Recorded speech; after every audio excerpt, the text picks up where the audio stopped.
মধ্যপ্রাচ্যের বিভিন্ন দেশে ইরানের হামলার পরও এখনো পর্যন্ত সরাসরি কোনো সামরিক জবাব আসেনি। এসব দেশের পক্ষ থেকে পাল্টা আঘাত আসবে কিনা তা নিয়ে বিশ্বজুড়ে আলোচনা চলছে। অনেকের মতে ইরানের বিরুদ্ধে পদক্ষেপ মানে ইসরায়েলের পাশে দাঁড়ানো, তাই আরব দেশগুলো সংযত। একই সঙ্গে হরমুজ প্রণালীর মতো গুরুত্বপূর্ণ বাণিজ্য পথ সচল রাখার চেষ্টাও করছেন তারা। তবে প্রতিরক্ষায় যুক্তরাষ্ট্রের সাথে মধ্যপ্রাচ্যের হাত মেলানোর সম্ভাবনাও উড়িয়ে দিচ্ছেন না বিশ্লেষকরা।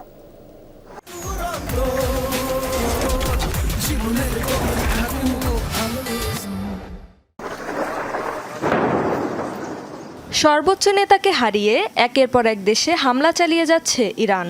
শুরুতে টার্গেট কেবল মধ্যপ্রাচ্যের মার্কিন ঘাঁটিগুলো হলেও এখন অবশ্য সৌদি আরব, কুয়েত, কাতার, বাহরাইন ও সংযুক্ত আরব আমিরাতের বিভিন্ন বেসামরিক ও জ্বালানি স্থাপনাতেও হামলা চালাচ্ছে দেশটি।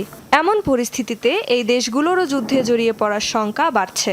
তবে পাল্টা সামরিক পদক্ষেপের বিষয়ে অনেকটাই নিশ্চুপ এসব দেশ। তাদের এই নীরবতার পেছনের কারণ নিয়ে চলছে নানা জল্পনা। বিশ্লেষকরা বলছেন, গাজায় ইসরায়েলি আগ্রাসন নিয়ে নীরব দর্শকের ভূমিকা পালন করায় এমনিতেই ব্যাপক সমালোচনার মুখে বিভিন্ন আরব দেশ। এমন পরিস্থিতিতে তেহরানের বিরুদ্ধে দাঁড়ানো হতে পারে সরাসরি ইসরায়েলের পাশে দাঁড়ানোর শামিল। এ কারণে অনেক দেশ এখনও সামরিক পদক্ষেপ নেওয়া থেকে নিজেদেরকে বিরত রেখেছে। এখন পর্যন্ত তেহরানের সাথে কূটনৈতিক সমাধানের দিকেই আগ্রহ উপসাগরীয় দেশগুলোর। স্পষ্টভাবে জানিয়ে দিয়েছে, যৌথ হামলায় ব্যবহৃত হয়নি তাদের আকাশপথ। বিশেষজ্ঞরা বলছেন, এর পেছনের আরেকটি কারণ মূলত নিজেদের অর্থনীতি ও গুরুত্বপূর্ণ সামুদ্রিক পথ লম্বা সময়ের জন্য বাধাগ্রস্ত না করা।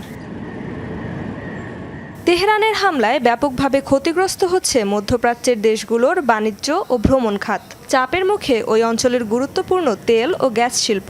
অনেকের ধারণা, কৌশলের অংশ হিসেবে এসব খাত বাধাগ্রস্ত করছে তেহরান, যাতে যুদ্ধ বন্ধে এসব দেশের পক্ষ থেকে চাপ দেয়া হয় ওয়াশিংটনের ওপর। তবে কেউ কেউ মনে করছেন, এমন কর্মকাণ্ডের উল্টো ফল পেতে পারে ইরান। প্রতিরক্ষার জন্য এসব দেশ ঝুঁকতে পারে যুক্তরাষ্ট্রের দিকে, এমনকি তেহরানের বিরুদ্ধে জড়িয়ে পড়তে পারে সামরিক সংঘাতেও।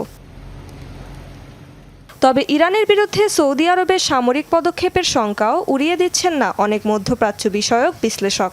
কারণ এরই মধ্যে তাদের পক্ষ থেকে হুমকি এসেছে পাল্টা হামলার। এর আগে ইরানে মার্কিন অভিযানের পেছনে কলকাঠি নাড়ার অভিযোগও ওঠে রিয়াদের বিরুদ্ধে।